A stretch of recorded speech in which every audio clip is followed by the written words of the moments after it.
Baby, food is ready. I'm not hungry. Everybody think I'm a monster. They say I look hideous. No, you don't. You still are the same person I fell in love with. You may be here with me, but I feel like I lost you since the accident. Please, I need you, baby.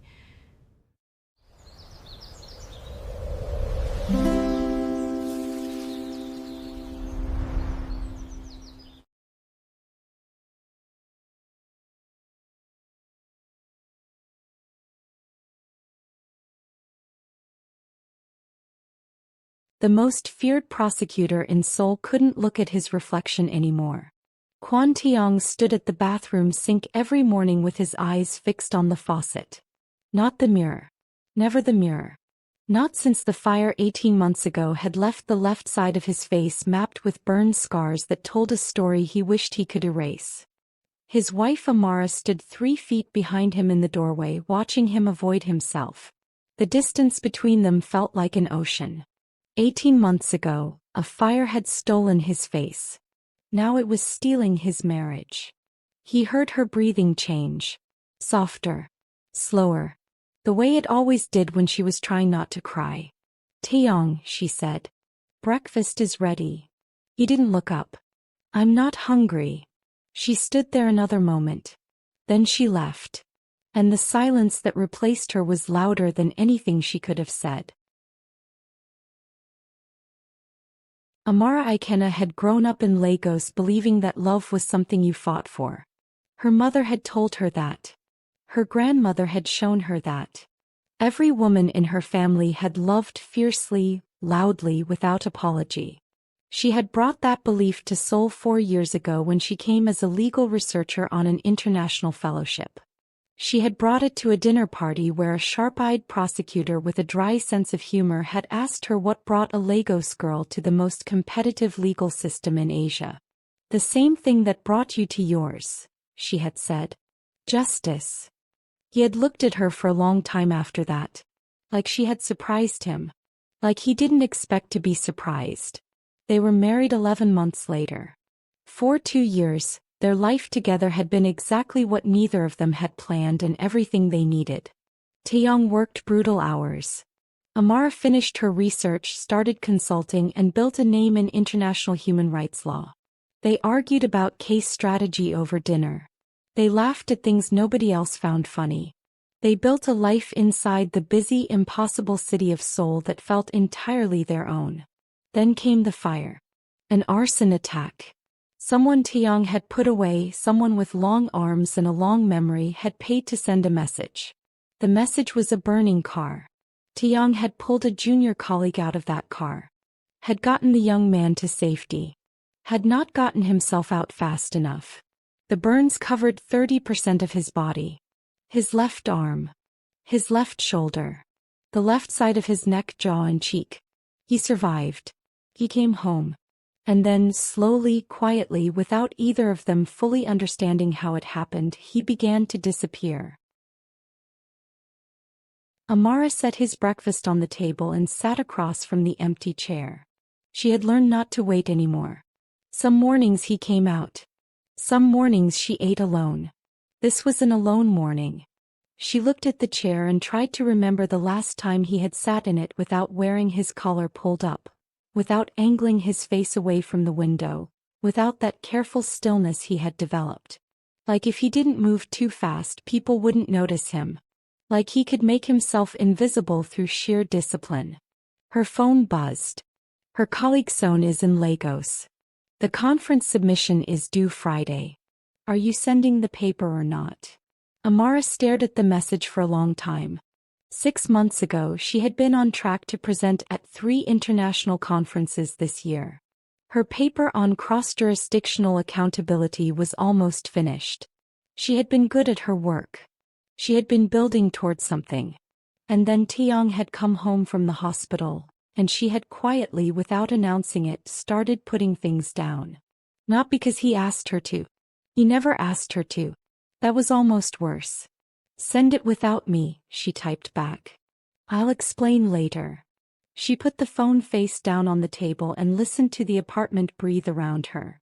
Somewhere behind the closed bathroom door, her husband was practicing being invisible. He came out around 9, dressed for a day he had no plans to leave the house for. Taeyang had gone back to the prosecutor's office twice since the fire and left both times before noon. His boss, Chief Prosecutor Han, had been patient, generous, had offered desk work, consulting, anything that would keep the best legal mind in the department functioning. Taeyang had said he was fine.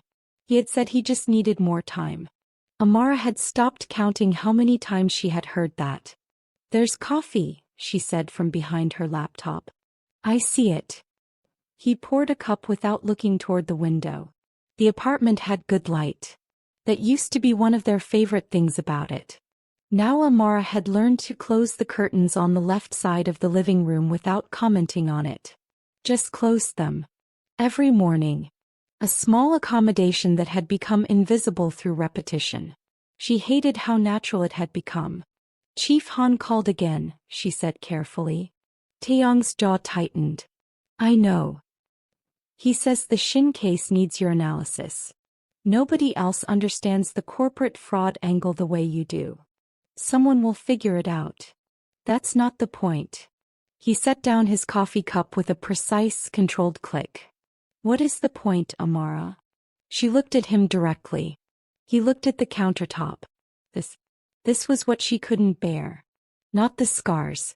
She had never, not for 1 second, looked at the changed landscape of his face and seen anything other than her husband. The man she loved. The person she had chosen. But he wouldn't let her look. "The point," she said, keeping her voice steady, "is that you are one of the best prosecutorial minds in this country and you are letting one person's cruelty take that from you. It's not about that. What is it about then? Tell me. Because I have been trying to understand for 18 months and every time I get close to understanding, you change the subject." His eyes came up then. Met hers for exactly 2 seconds. Then slid away. "I'm going to work in my office," he said. "I have briefs to review." He carried his coffee and his walls and his careful silence into the room he had turned into a fortress. The door didn't slam. It never slammed. It just closed. Quietly. Finally.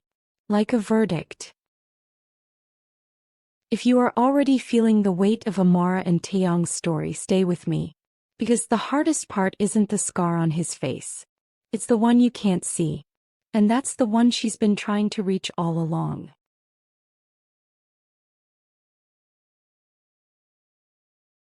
Three days later, Amara did something Taeyang would never forgive her for. At least that was what she thought at first. He called his sister.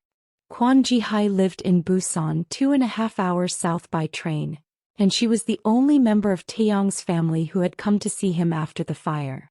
She had sat with Amara in the hospital waiting room for 4 hours, not speaking, just sitting, her spine perfectly straight and her face perfectly composed in the Quan family way that meant she was holding herself together with everything she had.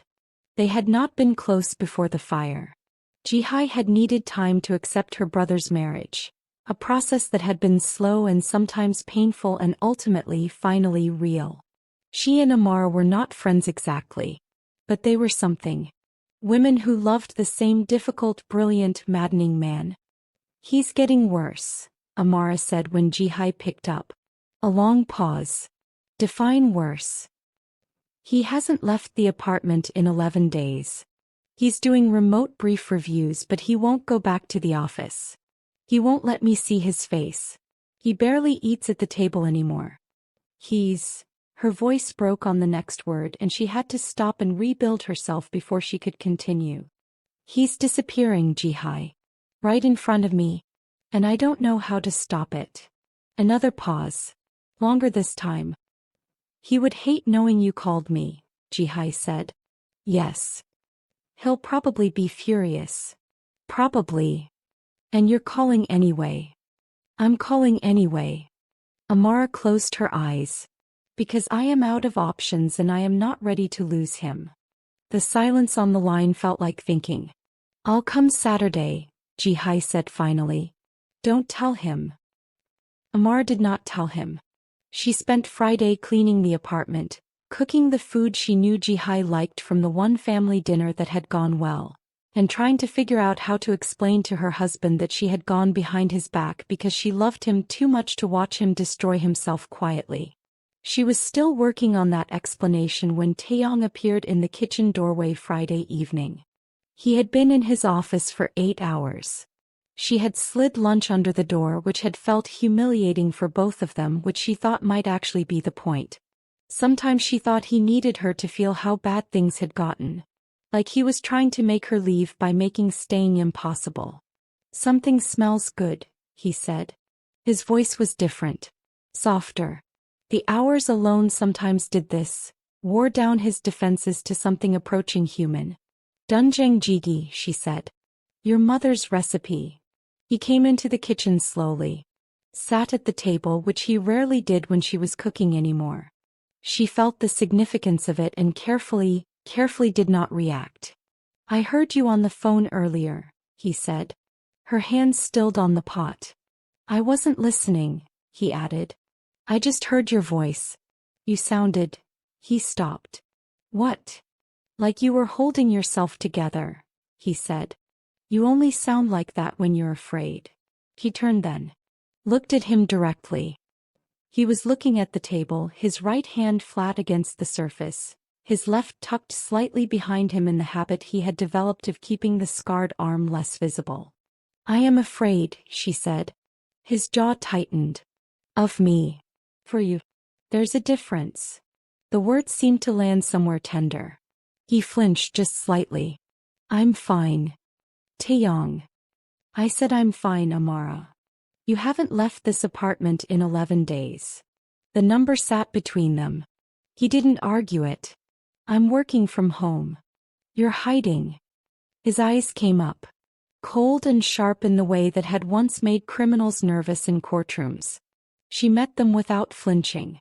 "I am not," he said slowly, "hiding. You are. And I understand why. I do. But I need you to hear me when I tell you that what I see when I look at you has nothing to do with what happened to your face. You are still the man I married. You are still the most infuriating, brilliant, difficult person I have ever loved. And I am not leaving. But I need you to still be here to stay for." The words hung in the kitchen between the smell of his mother's recipe and the city sounds bleeding through the windows. He looked at her for a long time. Really looked. The way he rarely did anymore. Then he looked away. "I know you're not leaving," he said quietly. "That's not what I'm afraid of." She waited. "I'm afraid," he said, and his voice was so quiet she almost missed it, "that every time someone looks at me I can see them deciding who to pity. And I cannot do that job. I cannot stand in front of a jury and demand they take me seriously, if the first thing anyone sees is damage." Amara turned off the stove. Sat down across from him. Reached across the table. He let her take his right hand. The unscarred one. "You know what I see when I look at you," she said. "Don't." A man who ran into a burning car to save someone else's life. His hand tensed in hers. "That's what the scar is," she said. "It is not damaged. It is evidence of who you are." He didn't respond. But he didn't pull his hand away either. That night he ate dinner at the table. He counted it as a miracle.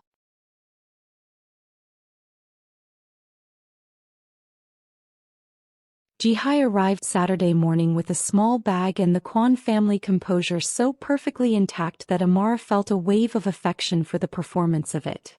She arrived with something else too. A file folder. Slim, official looking. She handed it to Amara at the door. "Read it before he sees me," she said. "Tell me if you think it helps or hurts." Amara opened the folder. Inside was a profile. A newspaper interview. A photograph. The photograph was of a man in his 40s. One side of his face mapped with burn scars not unlike Taeyang's. He was standing in front of a courtroom. The headline read, "Lee Young-oh returns to the bench. Korea's most decorated appellate judge on scars service and what fire taught him." Amara stared at it for a long moment. "He's a judge," Jihi said quietly. He was in a chemical plant explosion 12 years ago. He took 9 months off and then went back. He's been on the bench for 11 years since. He's considered one of the finest legal minds in the country. And Taeyang doesn't know about him? Taeyang doesn't read anything that isn't case-related anymore. Jihi's voice was careful, neutral. He's narrowed his world down to briefs and shadows. But they know each other. They were in the same law review cohort at university. I thought. She stopped. You thought seeing this might remind him that the courtroom doesn't have to be over, Amara said. Yes. Amara closed the folder. Held it against her chest. He's going to be angry, she said. When he sees you. When he finds out I called you. Jihi met her eyes. Taeyang has been angry at me before. He gets over it. A beat. He loves you very much, you know. That's not what's wrong with him. I know. He thinks he's sparing you. I know that too. Jihi nodded. Then let's go inside and let him be furious at us both and see what's left when that's done. Taeyang was in his office when they came in. He heard unfamiliar footsteps and came out. He saw his sister. His face went through 3 things very fast. Surprise. Bigger. Something that might have been a relief if he hadn't killed it immediately. What are you doing here? Visiting my brother, Jihi said pleasantly. Amara. He turned to his wife. His voice had gone flat. You called her. Yes, Amara said simply. I asked you not to involve my family. You asked me to watch you disappear quietly. I decided not to. The air in the apartment tightened. Jihi walked past her brother to the kitchen, poured herself a glass of water, and sat at the table like she had been invited. Sit down, Taeyang, she said. I came a long way. He stood in the hallway for another moment, rigid with controlled fury. Then, because he had been raised to respect certain things and his sister sitting at his table was one of them, he sat. Amara sat too. The 3 of them were quiet for a moment. You look terrible, Jihi said to her brother. Thank you. I don't mean the scars. I mean you look like someone who has stopped sleeping and started narrating his own tragedy instead. Taeyang's eyes went cold. I didn't ask for your analysis. No, you asked for nothing. That's the problem. Jihi pushed the folder across the table. Look at this. He looked at it without opening it. What is it? Lee Young-soo. A beat. Something shifted in Taeyang's expression. Open it, Jihi said. He opened it. Looked at the photograph. Looked at the headline. Read it in the way he read everything quickly, completely retaining all of it. Then he closed it. That's different, he said. How? He's a judge. He sits behind a bench. He doesn't have to. He stopped. Face a room, Jihi said. His jaw tightened. A courtroom is a room, she said. A jury is a room. You have faced hostile rooms your entire career. The only thing that is different now is that you have decided to believe they will see your face before they hear your words. They will. For about 30 seconds, Jihi said. And then they will hear your words. Because you are one of the best prosecutors this country has produced. That hasn't burned. That is still there. You are just choosing not to use it. Taeyang stood up abruptly. Walked to the window. Stood with his back to both of them. Amara watched his shoulders. The tension in them. The way they rose and held and didn't fall. You don't understand, he said. Then explain it, Amara said softly. Because I have been here every day for 18 months, Taeyang. I have been here and I love you and I do not understand. He turned. And for the first time in longer than she could remember, he let her see him fully. Both sides. The smooth and the scarred. His face opened in a way she had almost forgotten it could be. I keep thinking, he said, that the best version of me is gone. That was the man I was before, the one who could walk into a room and own it, who never had to think about what people saw first. That man is gone and I don't know who this one is. I don't know if this one is enough. The room held its breath. Amara stood up. Crossed to where he was standing. put her hand against the left side of his face. The scarred side. He stiffened but did not step back. I fell in love with your mind, she said. And your ferocity. And the way you argued with me about jurisdiction until 2 in the morning. Gee, like it was the most important thing in the world. I did not fall in love with your face. She paused. Although it was quite something. His breath caught. Almost a laugh. Not quite. You are the same man, she said. I need you to believe that. Jihi said nothing. Just watched her brother's face begin slowly, almost invisibly, to change.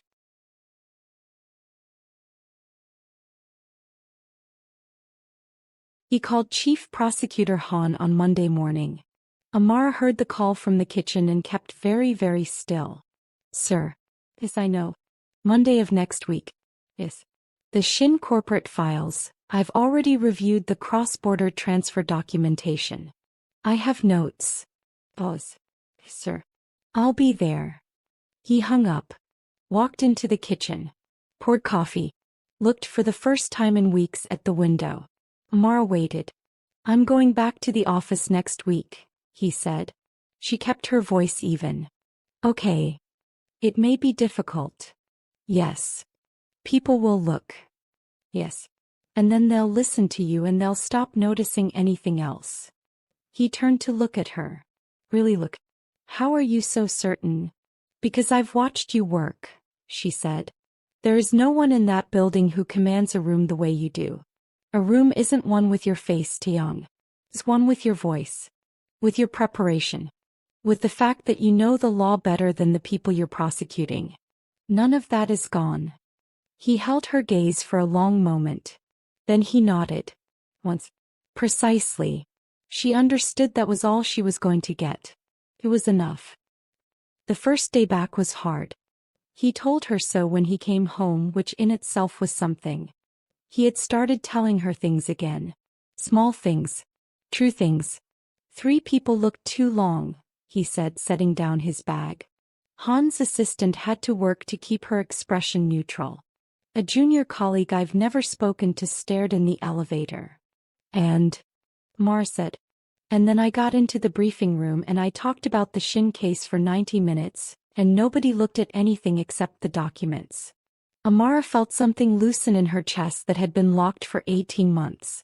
Told you, she said. He looked at her. And the corner of his mouth, the right corner, curved upward. She had forgotten how much she loved that slight, rare, devastating smile. You told me, he said. Jihi called 3 days later. How is he? Going back to work, Amara said. Still difficult. Still quiet. But different. Different how? Like someone cracked a window open. Just slightly. But there's air coming through. Jihi was quiet for a moment. And you? How are you? Amara paused. It had been a long time since anyone had asked her that. Or since she had let herself answer honestly. Tired, she said. But hopeful. You should finish your paper. Amara said nothing. He told me, Jihi said, when I came. Before you think I've been discussing your business without permission. You mentioned it. That you gave up the conference. He looked like that cost him something to know. He never asked me to. I know. That's not the kind of man he is. Pause. You can love someone and still take care of yourself, Amara. You don't have to choose. She had known this. She had known it intellectually. But somewhere in 18 months of adjusting and accommodating and quietly putting things down, she had forgotten to also pick things back up. I'll think about it, she said. She submitted the paper the next morning.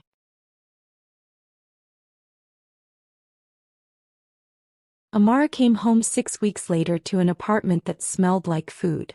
She stopped in the doorway. Taeyang was at the stove. Cooking. Actually cooking, not just reheating the meals she had left, but actively cooking something with garlic and oil and the specific clatter of someone who knew what they were doing. He looked over his shoulder when he heard her. You're early, he said. The conference call wrapped up. She set down her bag slowly. You cooked. I found your mother's groundnut soup recipe. I've been trying to learn it. He turned back to the stove. I may have ruined it. She'll be honored you tried. She walked to the kitchen counter, stood close to him. You're home before 8, she said. I wrapped up the Shin preliminary. We're going to trial. Pause. I won the motion. Something lit up in her chest. Which one? The motion to admit the cross-border financial records. The defense argued jurisdictional exclusion. I argued that the crime transcended the jurisdiction and the evidence followed the crime. He glanced at her. You wrote something similar in your accountability paper. The Achuahin framework. She stared at him. I read your paper, he said as if it were nothing. As if she had not spent 6 weeks wondering if he even knew she had submitted it. It's exceptional work. You should have been at that conference. Her throat felt tight. Next one, she said. Yes. He turned the heat down on the soup. The university in Enugu sent an inquiry. A symposium on international accountability standards in October. I think you should go. That's 3 weeks. I know. You'll be okay? He looked at her fully. She had gotten used to this again, the direct, unflinching way he met her eyes.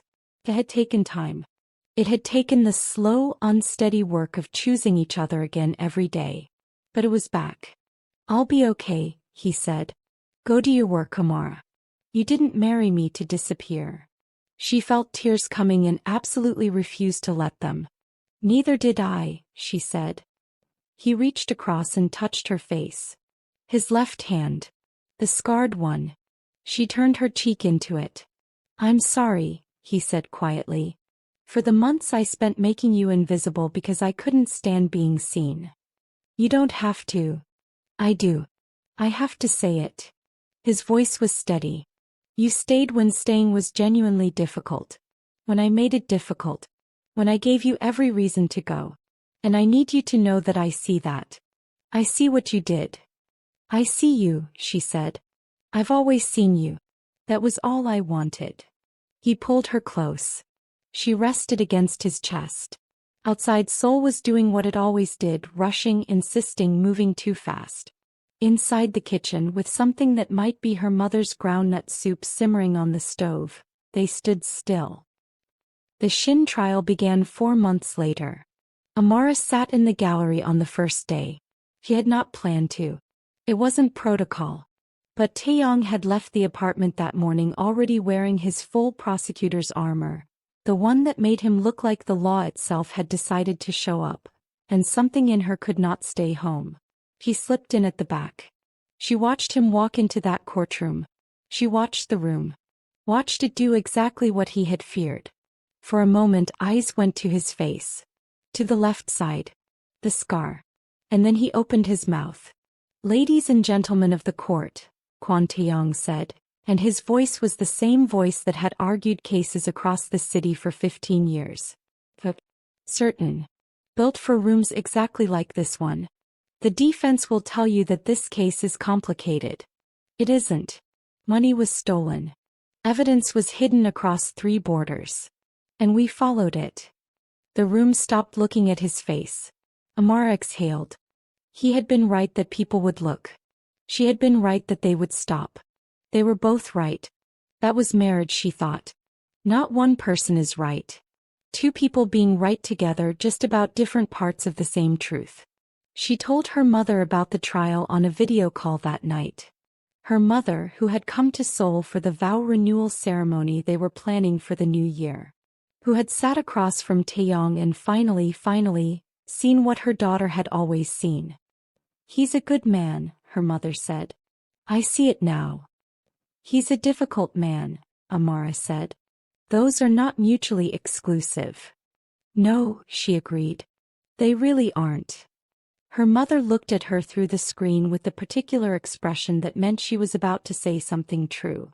You chose well, Amara. Not just him. You chose well when you stayed. I didn't know how to leave, she admitted. Even when I thought I should. That's not weakness, her mother said. That's knowing what matters. Taeyang found her on the balcony later that night. The city below them was all lights. Relentless, gorgeous Seoul. The city that had made him and nearly unmade him and was in the process of witnessing his return. He stood beside her. She didn't say anything. He reached over and took her hand. His left hand in her right. The scarred hand. She had stopped treating that hand differently a long time ago. He had only recently noticed that she had always done so. "I've been thinking," he said. "Dangerous." The corner of his mouth lifted. "About the fire." She waited. "I keep trying to think of it as the thing that changed everything," he said. "The before and after. The line. Pause. But I don't think that's right. What do you think it is?" He looked at the city. "An event. One event in a life that has many events. It happened. Change things. But it doesn't define them." He glanced at her. "You are not defined by the hard things that happened to you." "No," she agreed softly. "I was acting like I was," he said. "Like the fire was the final word on who I am. Like it got to decide." His hand tightened around hers. "It doesn't get to decide." "No," she said again. "You do." He nodded slowly. Below them, Seoul rushed and glittered and kept going the way cities do, the way life does, without waiting for anyone to be ready. "I'm still the man you married," he said. Amara turned to look at him. Both sides of his face. The smooth and the scarred. Her husband. Her impossible, brilliant, difficult, returning husband. "You never stopped being him," she said. "You just forgot for a while." He pulled her close then, his arm around her shoulders, her head against the side of his neck, standing together in the dark above the city that had held all of this. "Thank you," he said, "for not letting me forget permanently." "That's the job," she said. "Is that all it is?" She smiled against his shoulder. "No," she said. "It's also love. Stubborn, irrational, completely unnecessary love that showed up and refused to leave." She felt him breathe. Felt the tension in his chest release by a fraction. "Good," he said quietly. "I need it to keep refusing." "It will." The vow renewal was in January, in the garden of the restaurant where they had their first real dinner. The one where he had asked her what brought a Lagos girl to Seoul and she had said justice, and he had looked at her like she had surprised him. Jihi came from Busan. Amara's mother flew in from Lagos. Chief Han came with his wife and cried, which he would deny forever. Son attended via video from Lagos and spent the entire ceremony with her hand over her mouth. Taeyang stood at the front of the garden in January light and watched Amara walk toward him. He looked at her like she was the only person in the world who mattered. She had seen him look at her like that before. In the early days. Before everything happened. She had not realized how much she had missed it until she saw it again. She reached him. Took his hands. Both of them. The smooth and the scarred. "I made promises to you before," he said, his voice low enough for only her. "About a life I would build for you. I want to make new ones." "So do I," she said. "I promise to stop treating my pain as something you need to be protected from." She felt her eyes fill. "I promise to remember that love is not charity," he continued. "That when you stay you are not sacrificing. You are choosing." "I promise," she said, "to keep choosing. Every day. Even when I make it hard. Especially then." He looked at her. Both of them were standing in January light in the city that had held all of it. All the difficulty and distance and breaking and returning. "I'm still," he started. "Don't," she said softly. "You don't have to say it." "I want to," he said. "I'm still me, Amara. I'm still here." She reached up and touched his face. The left side. "I know," she whispered. "I always knew." They kissed in the garden while the people who loved them watched. Not a perfect kiss. A real one. Tasting of effort and relief, and something that had cost both of them enormously and was worth every bit of the cost. And when they pulled apart, Seoul was still doing what it always did. Loud and relentless and alive. They stepped back into it together. 6 months later, Amara presented her paper in Enugu. She stood at a podium in front of 200 legal scholars and spoke for 45 minutes about accountability and borders and the structures that protect people who have no other protection. She got a standing ovation. She called Taeyang immediately afterward, still standing at the edge of the stage, her heels on a floor she'd been too distracted to look at. He picked up on the first ring. "How did it go?" "Standing ovation," she said. Pause. Then, quietly, with a warmth she could feel through the phone from 4,000 miles away, "Of course." She laughed, pressed her hand against her sternum, feeling the fullness of it. The life they had built back from pieces. The man is waiting for her to come home. The work she had refused to permanently abandon. "I'll be home Thursday," she said. "I know. I'm counting." Taeyang. "Yes. Thank you," she said, "for letting me back in." Pause. Then his voice, quiet and certain, "Thank you for not giving up on the door." She held her phone long after they hung up, standing in a conference center in Enugu while the room moved around her, and thought about love. Not perfect love. Not easy love. Love that chose to stay even when staying was hard. Love that cracked open what had closed. Love that looked at the scarred and unchanged parts of a person and said, "I see you, all of you, and I am still here." That was the only kind that mattered. That was the kind they had. And in the end it was everything. If this story stayed with you, if you felt something for Amara and Taeyang and this love that refused to quit, hit subscribe and drop a comment. Tell me which moment hit hardest. Real love doesn't look like perfection.